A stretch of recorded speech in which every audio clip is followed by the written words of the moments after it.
It's us, your friendly neighborhood. You know, we've come a long way since we were just a couple kids bitten by a radioactive podcaster. Back then, we didn't get subs or sponsors, but now people really seem to like us, and you can join them over at patreon.com/RecessCastProductions. For less than the cost of your reputation when you do a bad dance routine in the middle of your superhero movie, you can support our show. Bonus episodes, early access, and so much more. It's your choice and your responsibility to go over to patreon.com/RecessCastProductions. Later, web slingers.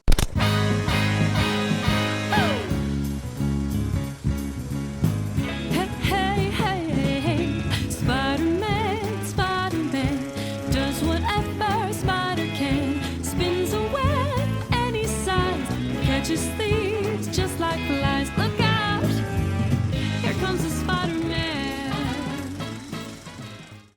Welcome to the After Credits Cast, the only film podcast fully bonded with our symbiotes. That's right, they're pronounced symbiotes. Let no one tell you otherwise. We are your host, AJ Jonah Weseskerson, and with me today I've got Ryan Marco. I'm coarse, and I'm full of sand. It gets everywhere.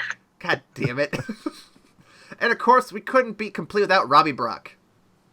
Good to be back, and I'm way better than Topher Grace. I mean, obviously. you got more bulk on you. Yeah. Hard. Hard. I think you can photo boy much better than him.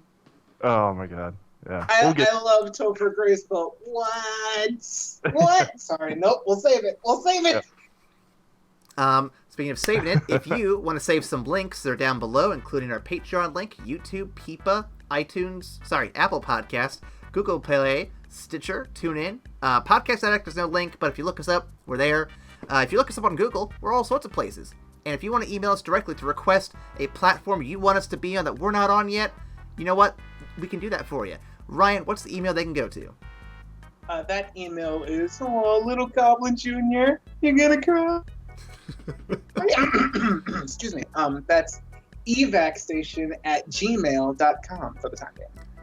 You know, I don't want to get into it too much yet, but as much as we give Harry Osborn shit, James Franco looked like he was having a blast doing this movie. Oh yeah, he was hamming it up. He was having a blast. This is one of the best versions of him in this trilogy, I think. But how's that pie? Oh, it's delicious. That line is so good. Like, bro, please. Why don't we jump into today's episode, because everyone's chomping at the bit to get to it. Today, we're entangled into the webs of 2007's Spider-Man 3. Written and directed by Sam Raimi, with additional writing credits to Ivan Raimi and Alvin Sargent. This movie would go on to earn $890 million, which is about 3.5 times what it cost. Not a cheap movie to make. Yeah, it's a lot of CGI in this. Well, I mean, the Sandman alone. We'll get to it. The particle effects. The cast includes Dylan Baker, Rosemary Harris, Bryce Dallas Howard, Thomas Hayden Church, James Fuckboy Franco, Kirsten Dunst, Tobey Maguire, J.K. Simmons, and that kid from the 70s show as the big bad Venom. Yes, Topher Grace is exactly who I think of when I think of big and bad. Yeah, was Tom Hardy too young for this role at this point, or could he have done it?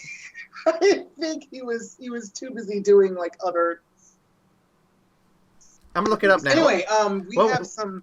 Yeah, you have fun. All right, we have awards. I'll read those real quick. We got some awards here. 3 of them, in fact. I guess. Oh yeah, 2 from one thing. From the Golden Schmoes, it won Most Overrated and Biggest Disappointment of the Year, and from the NRJ Cine Awards, Best Action Film. Now I'm gonna look up exactly what Tom Hardy was doing during this time. Ryan, you got some fun facts for me. I do have some fun facts. Fun facts. I'm sorry for all the F's. Anyway, first off, damn it. Thomas Hayden Church revealed that he broke 3 knuckles during the subway scene where he swings to punch Spider-Man and ends up punching a chunk of the wall away. Church said that the effects crew had told him the brick underneath was fake, or the brick in the middle was fake while the upper and lower ones were real. Unfortunately, the foam brick had not actually been put in place yet. So when Sam Raimi yelled, action, Church spun around and punched the real brick on the first take. God, that's gotta suck. Oh, that's brutal. God. It's just like, yeah, no, it's fake. It's fake, man. Trust me. All right. Oh, Fuck. God. Props. What the fuck? What are you doing? Anyway, next up, it took 3 years. 3 years to create the visual effects required to portray the Sandman's powers. To understand the dynamics of sand, various experiments were conducted with sand, the launching of sand at stuntmen, splashing stuff around, pouring it over ledges. Sand sculptors were also consulted for advice. Anakin Skywalker was not consulted. I was just going to ask. That's 2 in a row. That's 2 references in a row, everybody. Christensen declined. Hayden Yeah. Christensen declined comment. All right. If Ryan makes a reference to Star Wars, take a drink. It's gonna be a long movie, y'all. Anyway, third on the list to prepare for his role as Venom, Topher Grace worked out for 6 months, gaining 24 pounds of muscle. He based his performance on alcoholics and drug addicts. Well, I mean, wasn't he already a drug addict? man, look, you can base things off real life. Anyway, I'm sorry. We have one final fun fact. Originally, Raimi vehemently opposed to having Venom as the villain in the main film. I wonder why. No, I'm sorry. He claimed that he hated Venom's lack of humanity, but Marvel producer Avi Arad convinced him to include the character, explaining that Venom had a strong worldwide following. He's popular, Right. Raimi. Do it. I mean, he is, but that's you shouldn't shoehorn him in the movie. Anyway, Raimi eventually came to appreciate the character based on writer Alvin Sargent's script and Topher Grace's performance. However, to keep Venom's appearance a secret, he claimed during the film's casting and production that he hated the character and had no intention of including the character in this film or any subsequent sequels. To make amends, he then treated the audience at July 2006 San Diego Comic-Con to the first public images of Venom in the film, albeit with unfinished special effects. So it was just Topher Grace in a green screen suit, just climbing on walls, basically. Yeah. I will give him credit, though. When you do see the actual, I'm coming to realize that his outfit, his wardrobe during the majority of the movie is purposefully kept from showing his physique, so that when you actually see him as Venom, you can tell he is buffer than normal Topher Grace. That But being still tiny. said, But still normal tiny. Topher Grace is a very skinny dude. Yeah. It's not like, oh, we took Tom Hardy and then Tom Hardy bulked up and he looks like fucking terrifying, like Bane. Yeah. It wasn't that. Or Venom. But credit where credit's due, he did bulk up for the role, and I got to give him props for that. So, Yeah. I have a list of movies released in 2007 that Tom Hardy was in. These may not have been worked at the same time, but this is the best time frame I have to guesstimate what he was doing while this movie was happening, and he could have All right, saved let's this hit one. it. He did Flood, Meadowlands, a TV series, Oliver Twist, a TV miniseries, Stuart, A Life Backwards, a TV movie, The Inheritance, The Killing Gene, and that is it for 2007. Nothing important. He could have done this one. So I think my question then is, did he have any notable roles before 2007? Because it's possible that the guys at Marvel just hadn't heard of Tom Hardy yet. I would say the only thing that he would have been in is, the only reason I know this is because I like Jean-Luc Picard, but if you ever seen Star Trek Nemesis? Yep, I was just getting to that. 2002. Oh shit, that was the young Tom Hardy. So, He was also You just blew my fucking mind. he was also in Black Hawk Down, 2001. Yes. Yep. Band of Brothers in 2001, a TV miniseries. Great miniseries too, by the way. He also co-starred with Daniel Craig in Layer Cake. I never saw that one. Okay. But yeah, I'm still stuck that Tom Hardy played was a nemesis. I'm Oh stuck. yeah. I'm stuck. Because now that I think of, it's been over a decade. But now that I think about it, I'm like, yep, nope, that's damn near teenage Tom Hardy. Holy shit. See, he would have been perfect. He would have been the right age for this shit. No, because Venom should be a grown-ass man. Anyway, I'm sorry. Let's do some initial thoughts. Yeah, let's do initial thoughts. Robbie, why don't you take the stage first? Yeah. So since I've been on with you with this, Spider-Man series, you know how excited I was going into the very first one. And then Spider-Man 2 was one of the best superhero movies of all time, especially at the time it came out. So going into this movie, I was extremely excited. And with the marketing going into it, they were showing Black Suit Spider-Man, which was one of my favorite storylines from the comics. Comics-wise, he gets it from the Secret Wars, which obviously they can't really do here. But I thought they might take a spin from... Yeah. Maybe take a spin from how they did in the cartoon where it was like a meteorite came and all that. So I was like, oh my God, if they can make this work, that'll be sweet. So I was going in gung-ho. I was like, I don't care how many villains is in it. We got Black Suit Spider-Man. We're going to get Venom. This is going to be baller. And then, bleh. It was so disappointing walking out of the theater when I was a kid. And I just remember, I think I only watched it one other time after that because I was so mad about it. So it was fun to rewatch it this weekend, like really dig into it, because there was so much potential there and I could see it. They just shoehorned Venom in here the wrong way and didn't end the trilogy like they could have. And it's really disappointing because I think this could have been a really great story. Well, I don't even think they were trying to end it as I still a had trilogy. fun watching that though. Like some fun parts. Yeah. Yeah, So, I know Raimi Raimi had intended to do more than just 3, so I mean, I don't think it was ever intended to be an end, but Sony didn't see it that way, so. Yeah. So. I didn't walk away as disappointed as I was as a teenager. I can back Robbie up on that one. I've grown, I've changed, and I've seen far worse films than this mess. Ryan, how about you? All right. Well, I'll keep mine also. Yep. Right. So I, when I was a teenager, I was really hesitant when I saw that they were doing Venom and Sandman, and we had already built up Harry to become pretty much the Hobgoblin, and I was just like, I think they're trying to do too much, especially because Black Suit Spidey and Venom are like a full fucking story unto itself. But I was worried, and I was disappointed when I was a teenager. Looking back, like getting to watch it this time, this is the textbook like example of trying to do too much in your film. But there's also some really interesting stuff that they did, that they were shooting for, that they were going for, that I didn't appreciate when I was a teenager. So looking back, this definitely is not the worst film I've ever seen.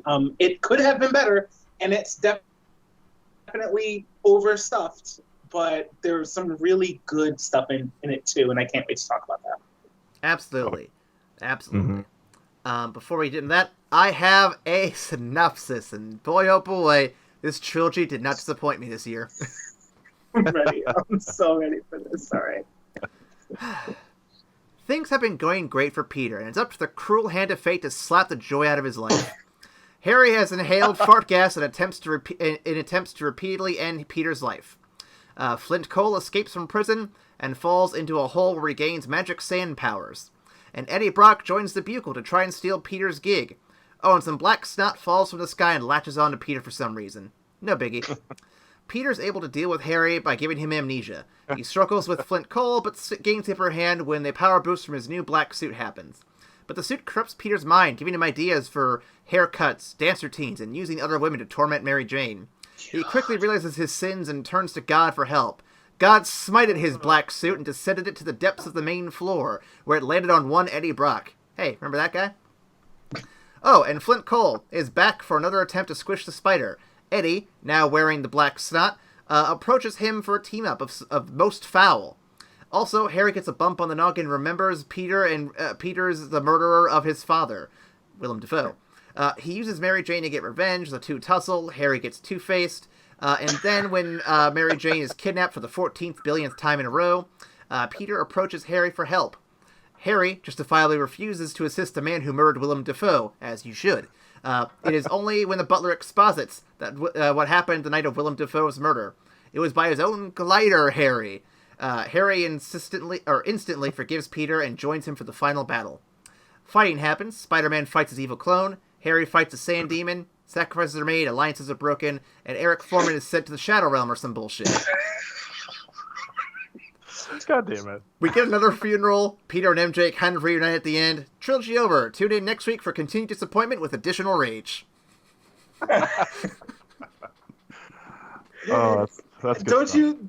Don't you love it when your butler is also a forensic scientist who can tell you, oh, by the way, the murder weapon was actually this fucking glider. How long is he holding on to that information, too? Where is this butler? Like, who is this butler? He's got more tricks up his sleeve than Alfred from fucking Batman. Like, where are we finding these special ops butlers? Like, I need one. You want a body disposed of? I've got Jeeves. He's got me. Clean up, crew Jeeves. Let's make it happen. God, I now want to see a fight between Alfred and this butler here and just see like who could solve the most crimes. Apparently Bernard's about that life. Apparently he's got some shit up his sleeve. Man. Oh my god. So, what'd y'all think of this one? They tried to do so much in this movie. So the thing is, the way I feel about it, they had good ideas in this movie, but they had too many good ideas. They also had some very bad ideas, but primarily it's the fact that they had too many ideas that they tried to stuff into one movie. And they're like, we also have to keep the runtime down, and we have to have it make sense, so things have to move real fast. And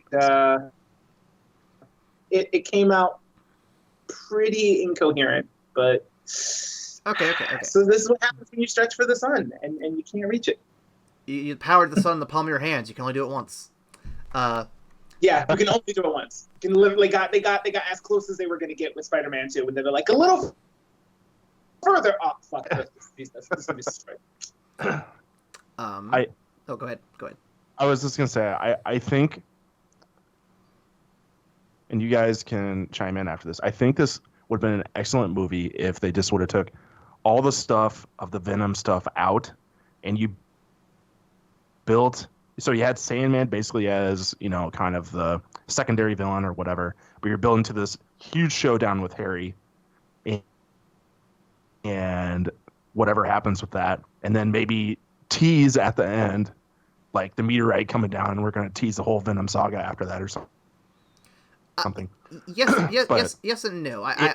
In this trilogy with the I'm of two minds here. So I'm gonna jump ahead a little bit here, but so we're talking about the Venom subplot, how to fix it. I think the Venom subplot could have been fixed in one of two ways. As you said, just have it tease and hold it off for another movie. But I think the real way you could have fixed it is introduce Eddie Brock earlier in the series. He doesn't have to be a big character, doesn't have to be a major character, just name drop him here, show him in the background there, have him get a little more involved in the sequel, and then boom, in this third movie, you know who he is, you've seen him a little bit of what he does, and you're ready to see what he can do here. Because I think trying to introduce him and Venom and Sandman and reintroduce Harry, you're doing too much exposition with all that. Trim it down a little bit as best you can, and the best way to do that is just introduce Eddie separately as like a supporting character until you get to this point. Yeah. I can see that working. Yeah. I can see that working too. My take on it was, as much as I love the particle effect, Sandman is absolutely not necessary in this movie. 100% not necessary in this movie. And the ham-fisted attempt to make him important by retconning the first movie and saying, oh, by the way, it's this dude that actually killed him then. Sorry, my B. Like, never mind that there was a person that actually was at the scene holding the gun. We got him, but we're just not going to tell you about that? Nah. Like, That was a weird retcon. Like, so, I didn't need to trying have to like happen. jam it right, and it was done specifically so that we could care that Sandman was actually in the movie. Sandman visually looked wonderful. Like visually was fantastic, and I love him as a character, and like seeing him on screen was really, really cool. But if you're going for like the dramatic storytelling, like the more in-depth character work, and then you're sprinkling on top of that the cool effects and fight scenes, which has been the previous formula for the first two movies, yes. Then this guy is unnecessary. I say you take Sandman out entirely. You give more time to delving into Black Suit Spidey, which eventually culminates in him using the black suit to beat the shit out of Harry and almost kill him. Then you have him lose the symbiote. You have Topher get the symbiote. You give that more time to develop, and then you have Venom team up with Hobgoblin, and that's the pair that he has to fight. But Harry, in the midst of it, has a change of heart because he doesn't want to see Mary Jane get hurt, and because he just finds out that it wasn't actually Peter, and he's changing his mind. And then they both tag team to stop Venom. That's how I think you do it. Okay. Because, I mean, like, if you're going for the dramatic storylines, yeah. Hobgoblin and Venom, yeah, we can definitely work those two. I think if you get rid of Sandman and you give some more story time, some more time and some more development to those two storylines, I think that works out much stronger. It does. It's just that I know that when making the film, Raimi was pushing Sandman hardest. I think if we're gonna have this movie made with his hand still on it, Sandman has to be a part of it still. Then then you have to have a better reason for Sandman. Oh yeah, no, I would retool that backstory. You can't shoehorn a villain in by unwriting your first movie. I would retool his backstory to be more in line with the comics. Honestly, that makes more sense to me. Because in the comics, I think he's just a straight up criminal, isn't he? Yeah. I don't know. Like I respect him wanting Sandman, but I think Hobgoblin and Venom make for stronger villains to end a trilogy on. Because I mean, I'm thinking this is the early days of comic book movies. I don't think they were thinking past doing 3 movies. They were like, okay, we've got a trilogy. This is going to be the end. You don't get a 4th movie or whatnot. That's what, like, when I was watching it, I was like, this is what they're going to cap it on. This is going to be the end note. And you see them throughout the course of the movie constantly calling back to stuff earlier. Like, they're tying it back to the beginning of the story. We're going back full circle where we're trying to tell these long messages that are being told throughout the whole trilogy, and using that to really present all 3 movies as one piece. And if you're doing that, then I would focus Venom and Hobgoblin as they have the most narrative impact. And it kind of proves my point that he realized you can't just have Sandman as his comic book counterpart, as just this thug who has the power to become sand and is really hard to fight, because there's no emotional or narrative oomph in it. He's just a strong villain for Spider-Man to fight. So they had to jury-rig a reason for you to be invested in this emotionally. Now, question. Hobgoblin, I agree, should have been the go-to, not this new Goblins bros skater bullshit. I was going to talk about that. But here's a question I want to propose. Do you make Harry the Hobgoblin, or, to make it interesting, because in the cartoon show, Robbie, you might remember this, we never know who the Hobgoblin is. He's just there, and you have suspicions, but they never pull off the mask at any point to tell you who he is. That is actually not true. In the cartoon, they do. There's 2 different versions. There's one that turns out to be Jason Marsendale, who was dating Felicity, or the Black Cat. You know what I mean? Oh, Felicia. Yep. Felicia. God, I don't know what I was saying Felicity. So he was the first Hobgoblin, but then there was a second one that we never find out who it is. Gotcha. Yeah, but the original one was unmasked. But anyway, continue. But for the most part, I like what you're saying. Especially for that second one, you don't know who he is. Yeah. What if there's a central mystery to this film where you're questioning whether it is Harry or not? Like, he's gone into this whole, like, demented mental state where you don't know what's going on. He doesn't know what's real and what's not. And you question whether he is Hobgoblin or not. And by the end, you could choose to reveal, as the creators, I don't know how you'd want to do it, you could choose to reveal that, yes, it is him, and he's just lost his mind like his dad, which, you know, fitting, like, end cap to his trilogy since he's following his father's footsteps. Or you reveal that someone else he's just forced into this role, again, trying to relive his father's footsteps, but not being able to do it himself, but he has no idea who it is. He's lost all control of the situation, and he has to turn to Spider-Man for help and realizes the mistakes he's made. I think the mystery element of that interests me, and I wouldn't mind seeing something like that play on the big screen.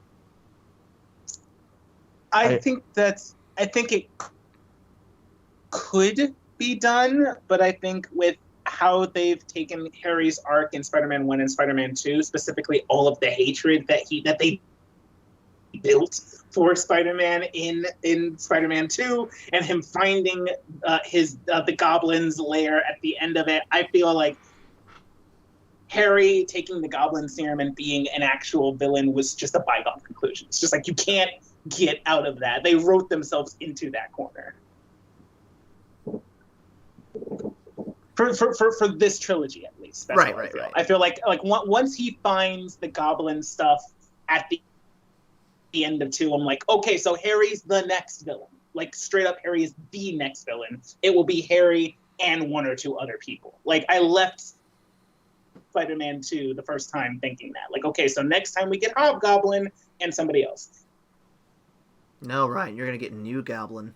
It's like new. I just like. I think I've just written him in my mind as the MCU version of Hobgoblin, because it's just like, it's fucking fine. Yeah. Like, this is what they're gonna give us instead of the actual Hobgoblin, so he will be movie Hobgoblin, and I'm okay with this. What did you guys think of Gwen Stacy's very late introduction of the trilogy? So dumb. There was literally no reason to have it. So you like, oh God, I get mad when I think about this. Go for it. All right. Go for it. If you're gonna do like somebody that's the other girl, why don't you just use Betty Brant? She's already a character in the movies. Have him, start flirting with this girl, whatever, and have her be the other girl. Why introduce an iconic character like Gwen Stacy, who, comic-wise, is a girl that he's with before he's even with Mary Jane. But in this trilogy, Mary Jane's first. So, like, why even bring her in now? It's just so stupid to waste a character like that. I hated it. I'm sorry. I did. I hated it. I don't disagree. I think it was a very strange decision. I think if you're going to do a quote-unquote other girl's story for Peter, the obvious answer is either A, Betty Brant, who's already there, like you said, or B, the one I would go with, which would be Black Cat. Yeah. Now, you already have a lot of villains here already. Felicia Hardy in, yeah. But you could definitely, like, have her show up as, like, introduce her slowly throughout the series, like, here, and then if you wanted to do more sequels, maybe she's in 4 more, but the point is, like, there are other options for other girls for Peter to do mistakes with, and Gwen Stacy is a strange choice for that one. Yeah, I feel like they brought her in simply for the name recognition, but they didn't like actually give her any of the gravitas that Gwen actually brings to the Spider-Man mythos. Because like Gwen Stacy is hella important in the Spider-Man story, and they just played her like a fucking like a card just to get Mary Jane jealous. And I'm like, guys, what are you doing? Yeah, that was a little. That was very uncomfortable. It's almost like looked at the roster of Spider-Man comics. So they're like, oh, Gwen, that's a chick. Let's put her in there. Like they didn't even understand. That's what it felt like. Yeah. It seems like whoever was making the decisions here didn't quite have a full grasp on Spider-Man, or if they did, they were ignoring it because of various studio demands. Yeah, and that could be. I mean, it could be, as we know, studios like Sony and Fox before just throw shit at the wall and hope for the best. So, wouldn't surprise. If you want to hear more about that, check out our X-Men podcast. Those were fun. Yeah. Now, can we use this as a segue to talk about the romance in this movie? Yes, I've been wanting to get to that for a while. Not that the rest of it hasn't been interesting, but the romance in this movie between Peter and MJ breaks me in a lot of different ways I'm not happy with. Okay. So I want to hear where you're coming from, but I'm just so going to give you right now hot take. I actually really liked how they did this. So okay. So please give me what you got.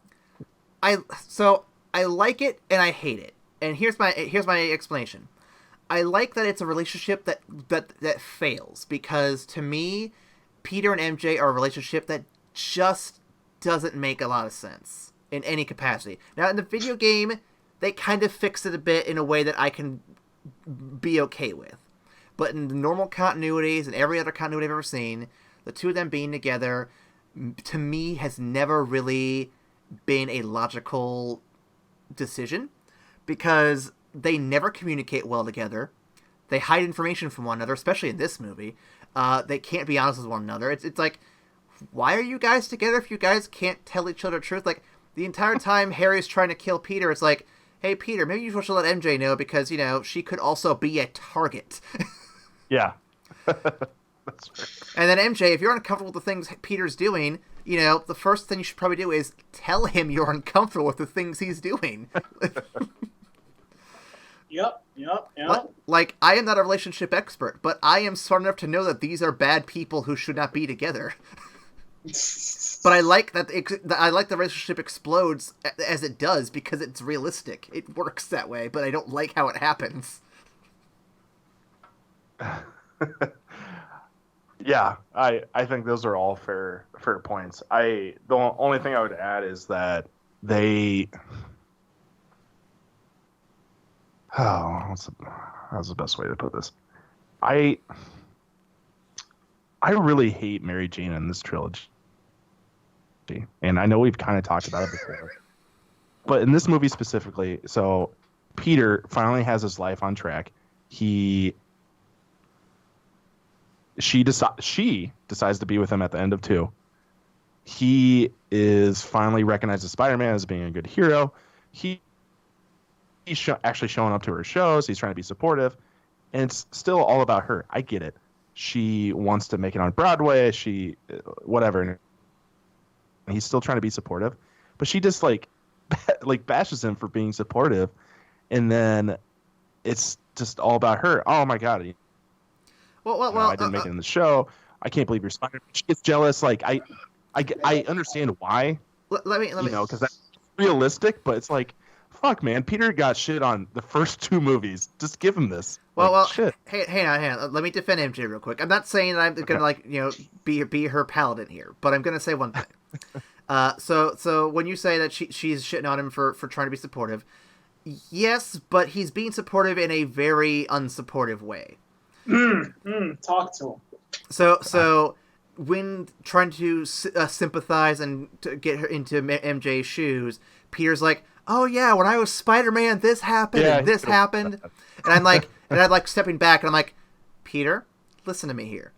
She wants you to listen. She doesn't want you to give her solutions. She doesn't want answers. She doesn't want your opinion on things. She just wants you to fucking listen for 10 minutes. Yeah. That's all she wants. Just stop it. But to be fair, she's been in multiple relationships. Peter has not. I know. And he hasn't learned this. I know. So. That's why it hurts. Okay, so it doesn't excuse shitty behavior though. No. Okay. Ryan's turn. I'm not saying excuse that. Just saying yeah. So at first, in the watching of this, I was hating this. I absolutely was hating the whole relationship. And then as it ends, I came to realize this is actually a really mature look at a human relationship. because a perfect movie would have been, there were a couple of misunderstandings, but they get back together in the end, and in the end, Peter proposes, and it ends with the wedding. But it doesn't end like that. So it shows that while Peter's doing really, really good, and he's got his life on track, there are times when he is a shitty boyfriend. He's just bad at the boyfriend gig. Because, like Aaron said, when she originally gets the poor review on Broadway, he instantly, starts to make it about him instead of it being about her. Because it's like, when I was Spider-Man, I would get bad reviews all the time. And she nipped that in the bud quick and said, this isn't about you. And then immediately switched to, no, I'm just saying this is how you fix it. And like Aaron was saying, a lot of times, sometimes you just want to be heard. You just want to vent. You want somebody to be compassionate, be like, shit, that sucks. And just talk to you about it. And just let her process her feelings in a natural way. I've learned this mistake many times. That's why I caught it. Me too, dog. Me too. Yeah. Me too. I was like, oh, that's a rookie move, son. That's a rookie mistake. Don't do that. Yeah. Oh, no, go ahead. Sorry. So that's just in the first encounter, though. I mean, the dinner happens and he makes it about himself, and then that whole thing was bad. Then just keeps going, and I'm like, nope, okay, now you've really fucked it up. You've completely missed it now.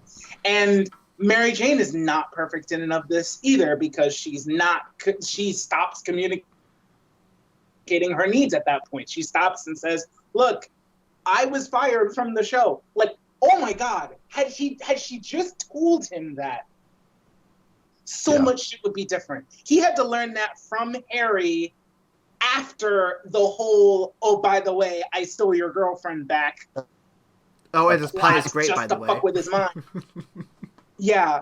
So it's great line. He already had to deal with that emotional fucking trauma from Harry, but then he had to hear about the firing from him, and that was all MJ's fault.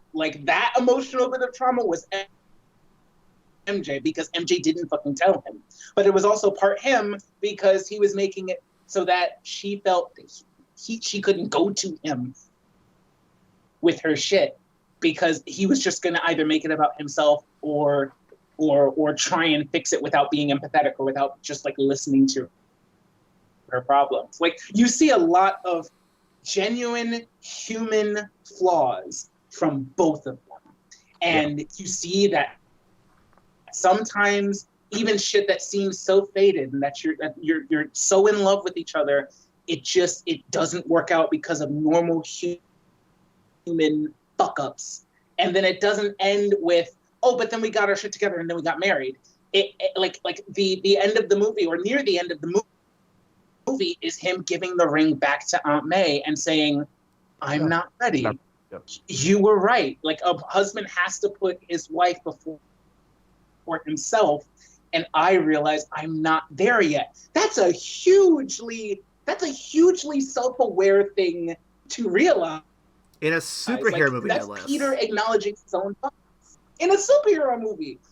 We're not talking about comic book pages and he's flying across rooftops and all this nonsense. That's deep human shit that he's dealing with.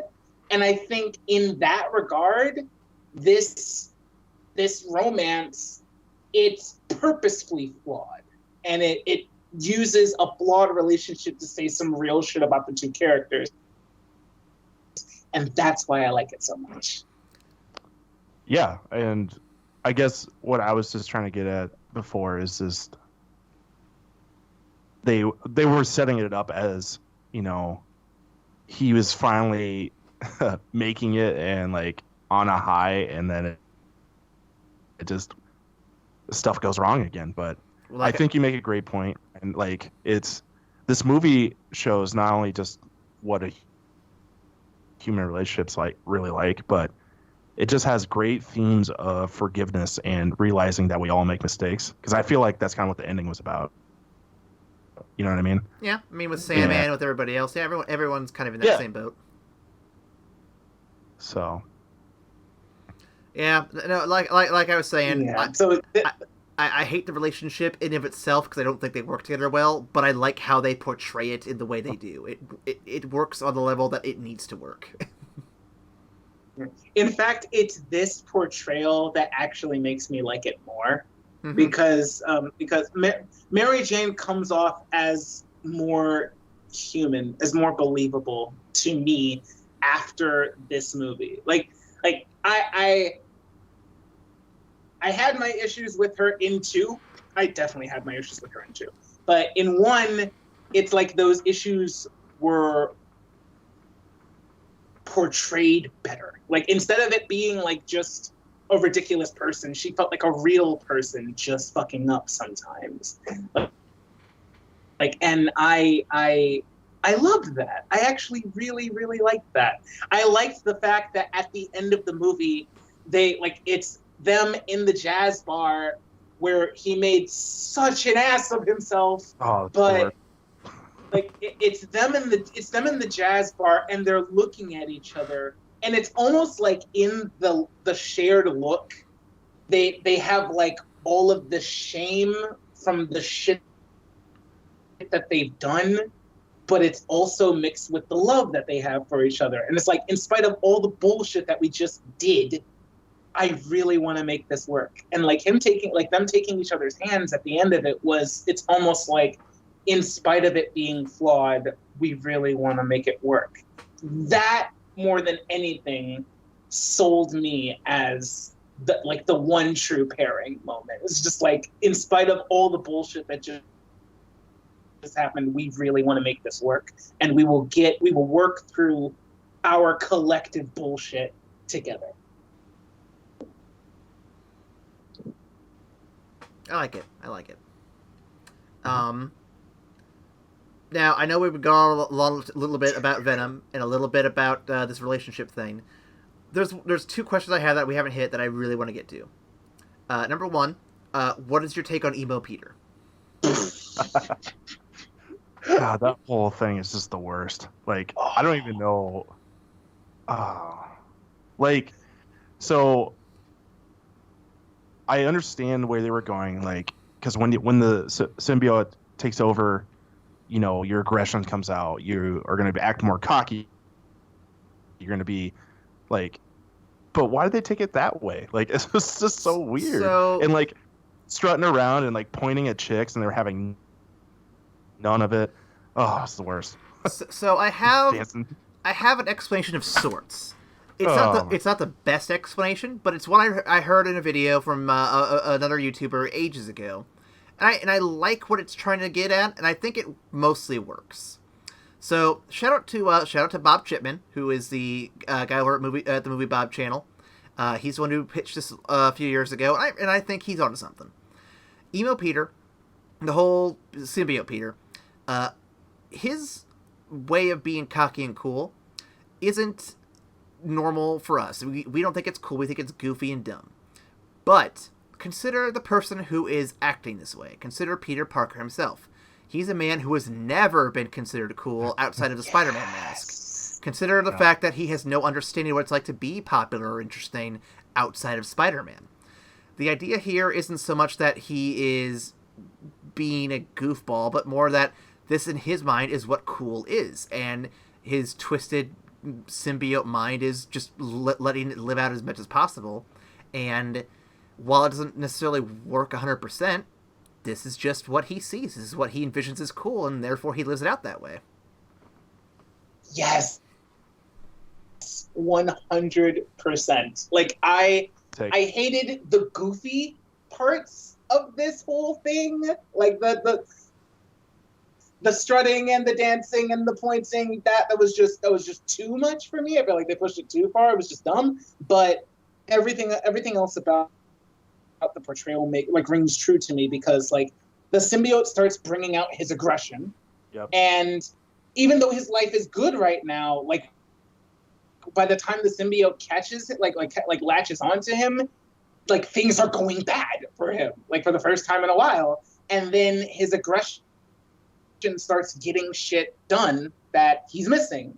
It gets the door fixed. It gets him some respect at work. He gets the confidence to stand up to that punk ass Eddie Brock who's photoshopping pictures trying to besmirch his name. It gets him like knowing looks from women on the street and from Betsy Brandt, who should have been the other love interest in this movie, but that's neither here nor there. So as he's seeing that this is starting to get results, when it gets goofy is when he leans into it. It's not a, like you said, it's not a practice confidence. It's a, oh, well, shit, if this is gonna work, then this is gonna work. I'm just gonna do whatever the fuck. And I'm like, yeah, that's why. Because Peter is a fucking dweeb. And, and he's just starting to get this other, he's just starting to get this other kind of recognition. So he's leaning into it hella hard. Ryan, I'm glad you said that, because I think a part of it I did like was when he's having his battle with Harry at the mansion. That's a pretty good scene. Just the aggression. And he calls him, like, Little Goblin Jr. I know he made fun of it earlier, but, like, the way he says it, it's just like he's the bully now, you know? Flash Thompson. That's exactly what it is. Yeah, and that's what he was emulating. And I that one really resonated with me, because I could see him having the symbiote with him, affecting him that way, being like, hey, I'm just going to be a bully now. You know, this guy's pushing me around, I'm going to push him around, you know? So yeah. I did like that part. Yeah, like watching it again when I'm near 30 is really, really interesting, because I missed that. Like, when I saw it originally when I was a teenager, I was just like, this is the dumbest shit I have ever seen. You have more appreciation for what they're trying to go for. Yeah. As an adult, like, I have more of an idea of what they're going for. And while it's very campy, and it does go a little far, I think the rationale behind it is actually really, really interesting. And you see the parts of it that does work for him. And then you see the flaws. But the flaw there is inherent. It's planned. Like, you're supposed to feel like this is stupid because it's Peter being stupid. It's Peter leaning into some shit that he's never done before, and with all the unearned confidence of an alien symbiote. And it's just like, yeah, he's a fucking moron right now. But there's some parts of it that are actually working out for him, and that's why he's still doing it. All right, 2 final questions, and then if there's anything else I missed, I'll let you guys fill the floor up. First off, if you were a Sony executive, would you have granted a sequel to this film, or would you push the reboot button as well?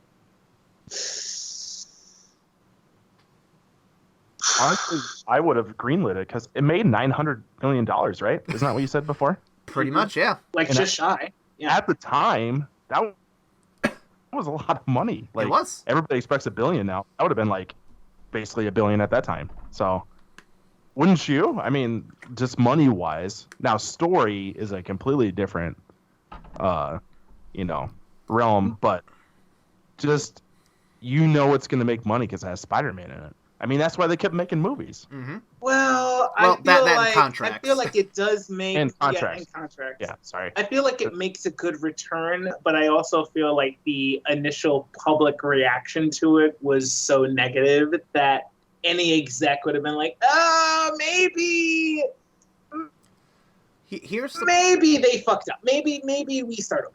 Here's the problem with that logic, though. I think if you can... I think one bad movie in your series shouldn't force you to completely redirect everything.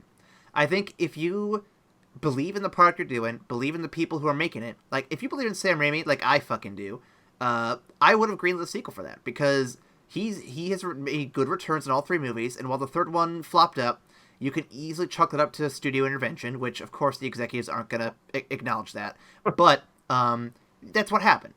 And I think it would have been fair to be like, okay, Raimi, you seem to have a better handle on this. Maybe we'll greenlit the sequel one more time and show us what you got to see if you could recorrect this. Because a good example, look at the Marvel unit, look at the MCU. Thor: Dark World, not a great movie, but they didn't just up and reboot Thor. They didn't up and reboot the MCU. They just kept going and made more good movies, and you kind of just forgot about it. It's just there, but there are more important things to worry about then. Yeah, but that's somebody who believes in Sam Raimi. You asked if you were an exec. Exec who is only thinking on returns and public opinion and how that's going to affect the bottom line. I think that weighs a little heavier. Well, didn't this actually get greenlit? Because they were going to make Spider-Man 4 with Vulture. Am I wrong? And there was a plan for that, but something happened. I don't know exactly what. Yeah. He was drafting up ideas, man. He was still in it. Yeah. Interesting. Toby was going to come back. It was going to be the Vulture was going to be the main villain. I don't think they ever cast like who was going to play him, but Michael Keaton would have been great. Well, if that's the case, then why? If that's the case, then why did they reboot it? They had a falling out. Like Aaron was saying, we don't know why, but at that time they wanted to fire out another Spider-Man because they didn't want to lose the rights. Because after so many years, I think it's like every 2 years they had to have something. It's something like that, right? Yeah. So they're like, all right, Mark Webb, you take over. We'll just make a whole new movie. And I think it was around this time, or maybe it was between Amazing Spider-Man 1 and 2. They had a longer gap than they were supposed to have, so they actually sold the merchandising rights to Marvel, which then went to Disney, which is why they're in the predicament they're in now with the current negotiations. But we'll get to that when we get to Far From Home. Yeah. Okay, now that's actually really, really interesting. Do you know if the falling out was directly with Tobey Maguire? I don't know that because I think as far as I know, Tobey had a good relationship with Sam Raimi, but maybe it was something to do with Sony. But I would imagine because Sony is just such a fucking bonkers company.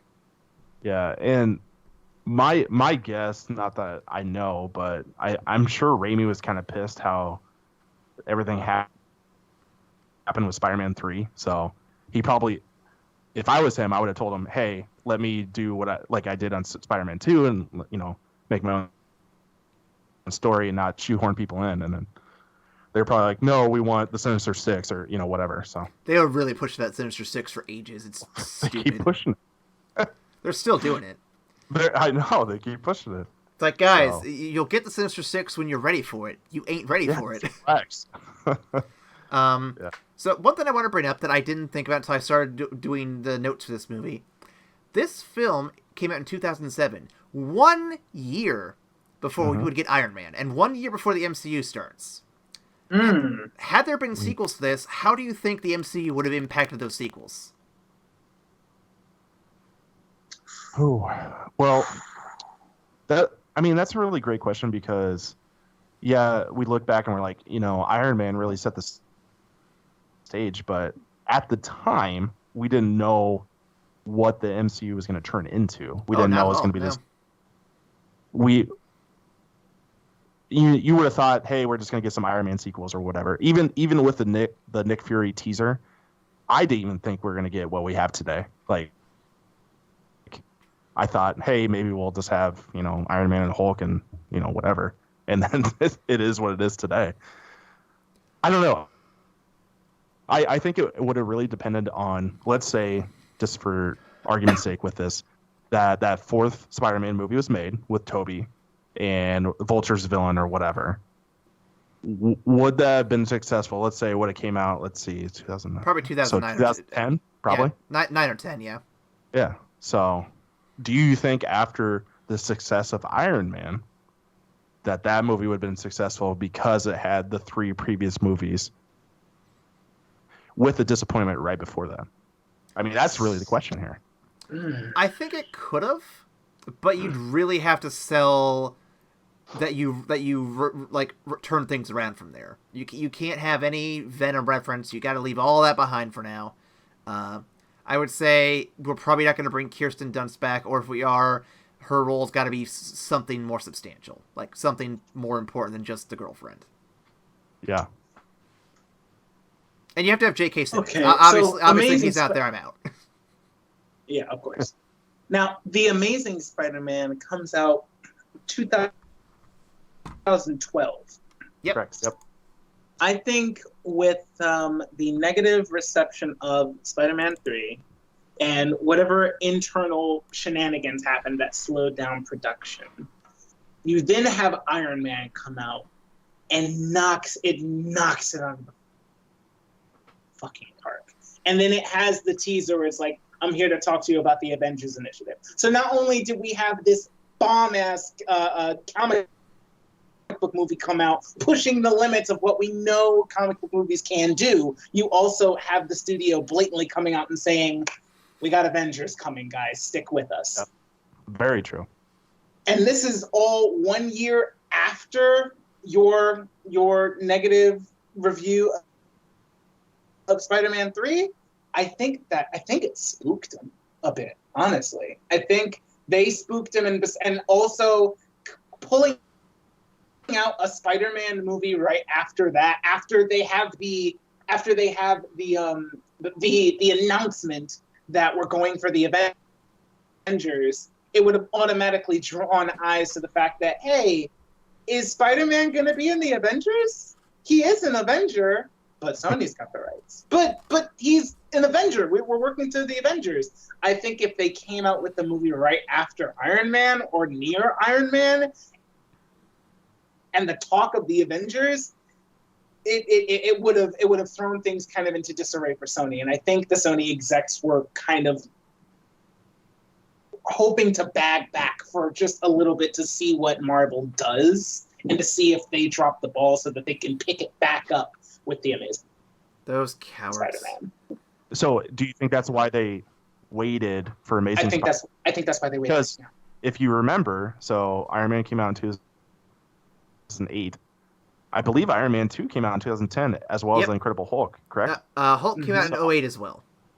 Oh, I'm sorry. Yeah, 2008. I think 10 was just Iron Man 2, and then 2011 was both Thor and Captain America. Thor, and Captain America. So Captain America.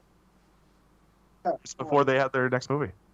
Yeah. So Marvel kind of hit the ground running, and they were just like, "Oh shit, we got to do this." Spider-Man. All right, let's try Spider-Man again. Shit, it's been 4 years. All right, fuck it, we'll just reboot the whole. Yep. And I think Amazing Spider-Man fell really flat, not only because of its own failings, which we'll get into next week, but also because of this stuff surrounding it now. Yeah. It had no chance. Like, now that we're talking about it, I never thought about it at the time. But, like, in retrospect, it had no chance whatsoever. It's coming out in the mid... Like Marvel's gearing up towards the first Avengers movie... Avengers. When did Avengers come out? 2012. It was the same year. 2012. 2012. Oh yeah, there was no. Oh my god. Yeah, you want to know what else? You would have had to pull out a Spider-Man movie. Dark Knight. And Dark Knight. Dark Knight Rises. You would have had to pull out the greatest Spider-Man movie of all time. You were starting over in 2012. You would have you're right. It was actually impossible for the Amazing Spider-Man to actually do anything. They should have waited, honestly. I know they couldn't have, but they should have waited. Holy shit! You're right. For Amazing Spider-Man to the timing really worked. Yeah. For Amazing Spider-Man to be successful, two things would have had to happen. Either one, it needed to come out before Avengers happened to establish that, hey, Spider-Man's still relevant, or B, you have to come out sometime after Avengers. I just don't know when, because after Avengers, when do you come out? Yep. They just locked it down. They started coming out with shit every year. It's just like, fuck, I don't know what to do. They just locked it down. Ooh. So, to go back to your original question, Aaron, I think, in retrospect, knowing what we know now, Sony should have greenlit the sequel because that was their only chance. Probably. I'm just being honest, because since they waited, they blew it. And now the only reason they're relevant is because they had to put Tom Holland's Spider-Man into Avengers. Yeah. Yep. Because if that was separate, wouldn't have a chance. I don't think so. No, it wouldn't have. Yeah. I agree. Because I'm looking at it now. It's like you now have the only Marvel character that's not, or pretty much the biggest Marvel character not owned by Marvel. You have that one, and he's prevalent, and he definitely has a following, but you have that one guy going up against the now 5-6 movies that they've made leading up to the biggest comic book movie in history.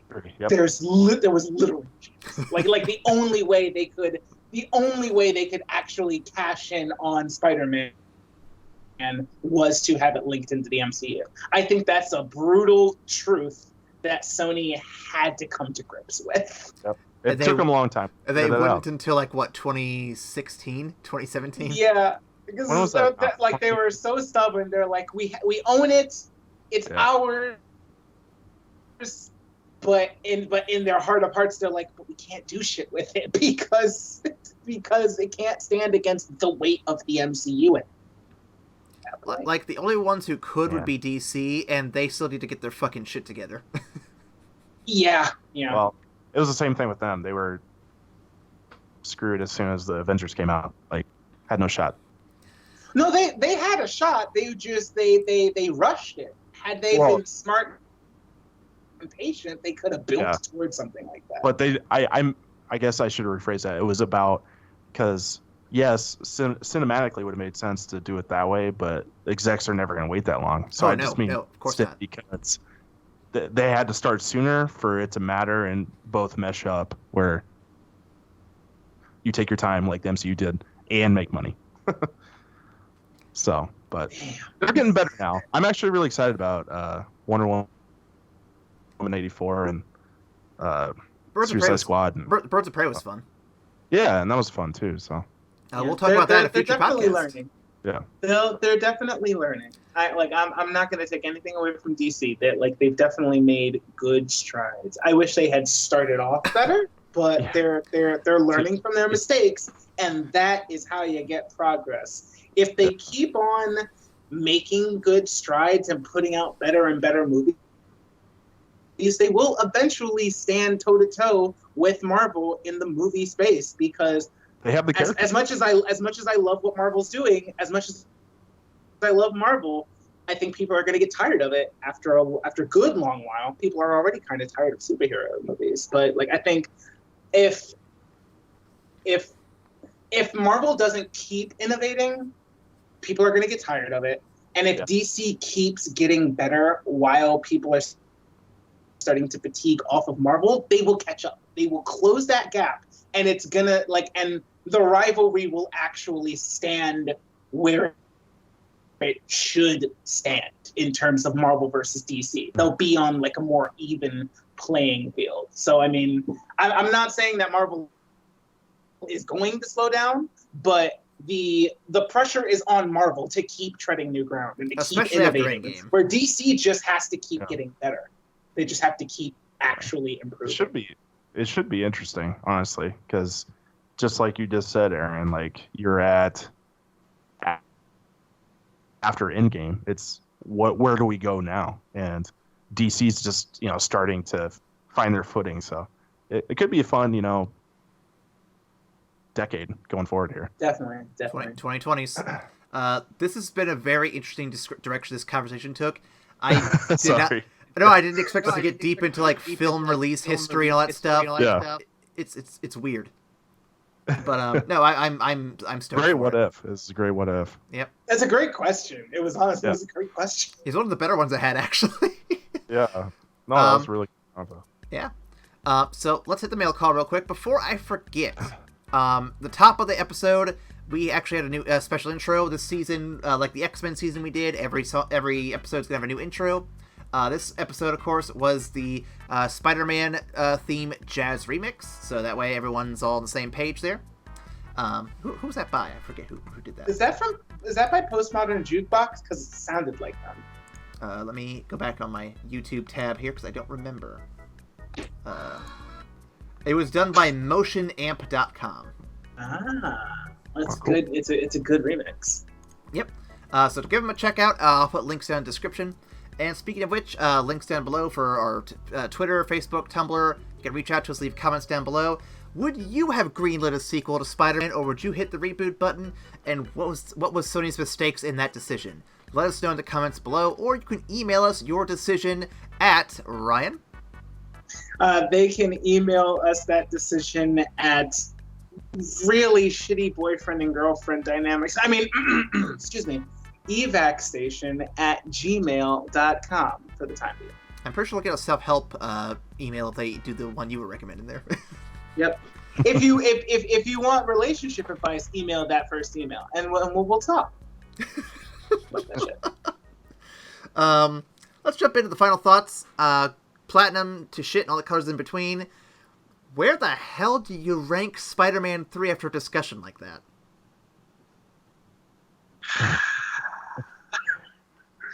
This is hilarious. I don't know how many podcasts we've done, and this part always catches me by surprise. I'm like, oh shit, right, I have to rank it. I think the film. Oh, I'm sorry. And so everyone's on the same page. Actually, last I checked, we had Homecoming at gold or at bronze. We had Spider-Man 1 as a platinum, a gold, and a silver, I think. And then for Spider-Man 2, I think it was 2 platinums in a gold. Was that correct? Yes. Mm-hmm. Yes. Okay. Yep. So now we're on our third film. Where does that stack up to the rest of them? I think this movie tries to do too much. I feel like the movie has too much in it, and I feel like the movie overreaches in some aspects. That being said, I think what it's attempting to do is very interesting and very realistic from a dramatic perspective. I think the visual effects done on Sandman were fantastic. I think the the humanizing factor of Peter and MJ's like shitty relationship, but trying to make it work. I think it does a lot to endear itself to me as an older person now watching it. I am gonna give this movie a bronze because it definitely has some faults, but if you're really paying attention and if you're really watching it, it's trying to say some real deep stuff and giving a realistic tint on these comic book characters. So yeah, I'm gonna land on bronze. All right. That was really well said, Ryan.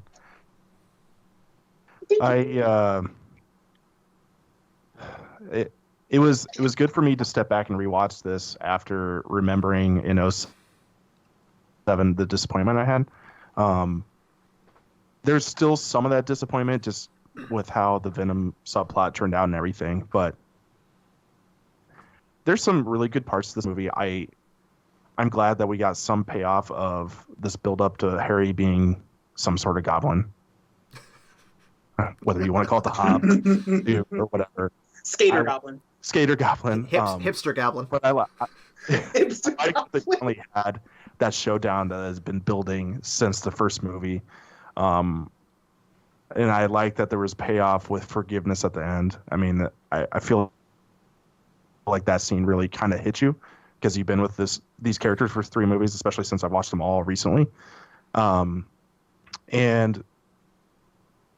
we had a great discussion about the romance, and I got put in my place by these 2 guys. But, you know, it was good to watch it and see a movie for once, especially in the superhero realm, to show a real relationship and how bad things happen and how hard it is to forgive. And that was just interesting to see. And some great visual effects in this movie. Like Ryan mentioned, Sandman, that was incredible for 2007, and it still like holds up really well now, which is pretty amazing in 2020. And no, I mean it was fun to watch it again. The last 30 minutes were very condensed. I wish I was stretched out a little bit, yeah. But other than that, I mean, I enjoyed watching it again. So what am I gonna go with? What's lower than bronze? Or is that the lowest? Stone's after bronze. Stone is right behind. Yeah. Okay, I'll probably go with the stone. I can respect that. I want to give it a bronze, but So I can there's respect some that. bad stuff. Yeah. There's definitely some bad stuff, and they did us dirty with the Venoms. so They really did. I'm gonna have a controversial opinion, and I'm I love those. gonna go platinum. What? I'm kidding. I'm kidding. I Uh, was I like, whoa. was like, ooh, explain yourself. I need That might take this. another hour to explain yourself. I wanted to get Ryan's reaction to that one. That was good.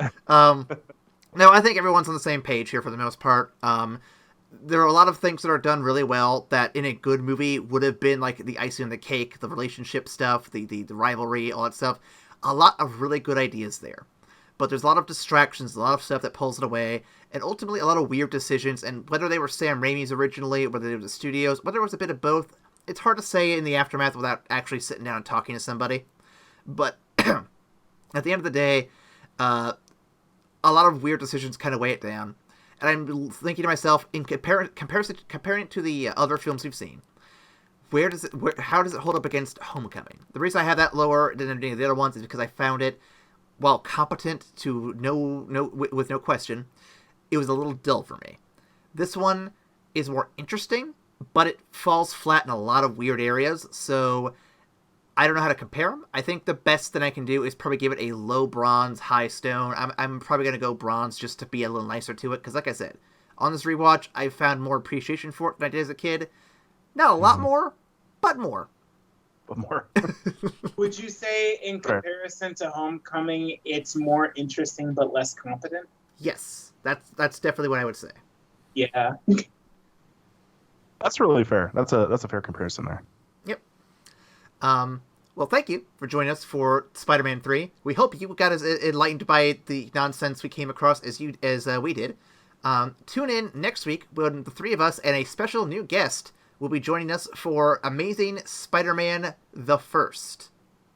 And on top of that too, I don't remember when this comes out, but I know that the next Patreon episode, exclusive episode, if it's not this month, it's next month, is Amazing Spider-Man 2, because we need to have that be an exclusive for reasons. So, tune in for those, because I guarantee you're going to have a lot of fun listening to those. Until then, we will see you after the credits. Bye. Spider-Man, up next on the podcast line. Peter's out after 3, then gets rebooted by Sony. Look out, another Spider-Man. Leave a like, hit subscribe, if you can dig on the spot. Can you donate to our sub? $1 would be enough. And last, it's the After Credits Cast.